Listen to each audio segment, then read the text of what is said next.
Chapter 3. Maria Montessori, 1817–1952. The doctor who discovered a new way to teach children. I was the first woman to get a medical degree in Italy. I helped children with mental problems to learn. I then created a special method to teach all children. Many schools around the world still use my method. When I was a little girl, my mother always told me, "Be kind to others." Every day, she asked me to make clothes for poor people. We lived in Chiarval in Italy, and a lot of poor families lived near our home.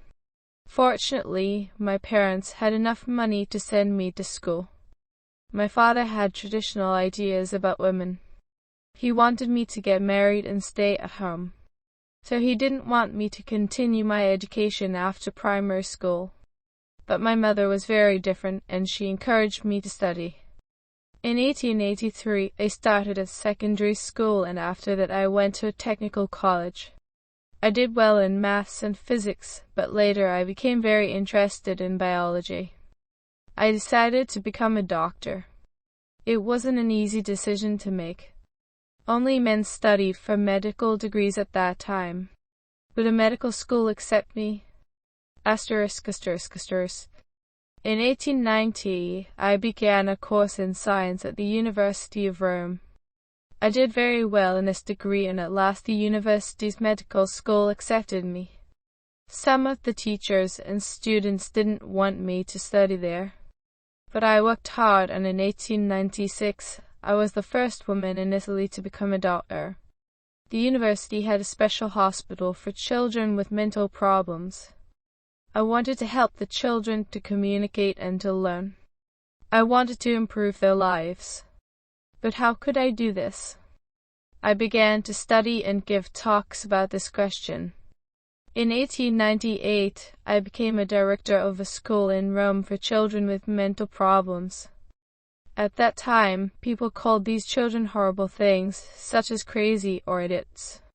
But these children were just different, and they needed to learn in a different way. My teachers and I showed the children what to do. Slowly, we made progress with this practical method. We showed the children simple actions, such as how to eat or wash for play games. The children copied these actions, and then we repeated them again and again. In 1906, the government asked me to work in a different school for very young children from poor families. I changed the classrooms and took away the rows of desks. We used small tables and encouraged the children to play. We created educational toys that the children could touch and feel. They learned by playing. Traditional teachers didn't understand this method. For them, the most important thing was to teach. For us, the most important thing was to learn. We also wanted children to help each other and to learn from their own experiences. Soon people in other countries wanted to know about my teaching method. Montessori schools were opened in many countries. By 1913, there were more than 100 Montessori schools in the USA. Alexander Graham Bell, the inventor of the telephone, believed in my method and became the leader of the American Montessori Society. In 1915, I was invited to the USA and spoke at Carnegie Hall, a famous concert hall in New York. In San Francisco, I gave a course for teachers. We made a classroom with 21 students and a glass wall. Thousands of people came to watch our classes. In Europe, the First World War was destroying many lives. I decided to move to Barcelona in Spain, where things were more peaceful than in Italy. I lived there for many years and traveled to many other countries to teach people about my method. In 1929, an international organization was started, the International Montessori Association. The organization encouraged parents and teachers to use the Montessori method. In 1936, the Spanish Civil War started, and I decided to move to Amsterdam, in the Netherlands. There were more than 200 Montessori schools in the Netherlands at that time. I continued to create new educational materials and give talks. I wanted people to use education for peace. In 1939, I was invited to India to give talks and train teachers. The Second World War started that year, and in 1940 the German army attacked the Netherlands. I couldn't go home to Amsterdam, so I stayed in India for several years and created courses for Indian teachers. For the rest of my life, I continued to train teachers and improve my method.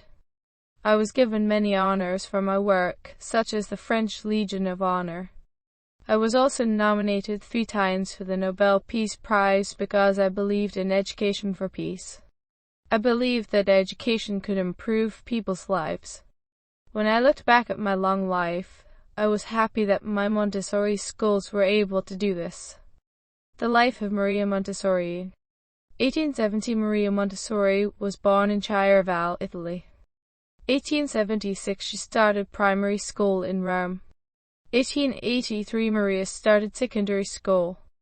1886, she went to a technical college and did well in maths and science. 1892, she studied science at the University of Rome and got her first degree in 1892.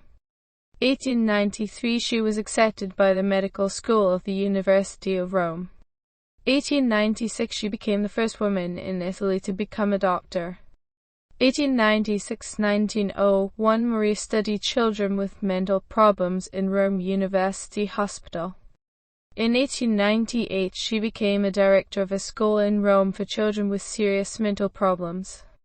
1906, Maria was asked by the government to work in a school for young children from poor families.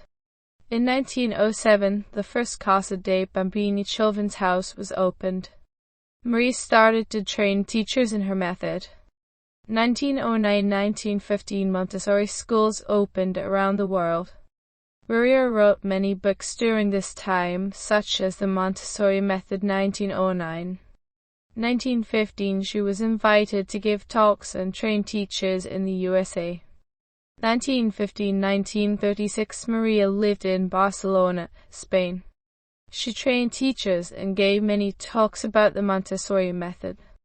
In 1929, the International Montessori Association was started. 1936, when the Spanish Civil War started, she moved to Amsterdam in the Netherlands. 1939, she went to India to give talks and train teachers.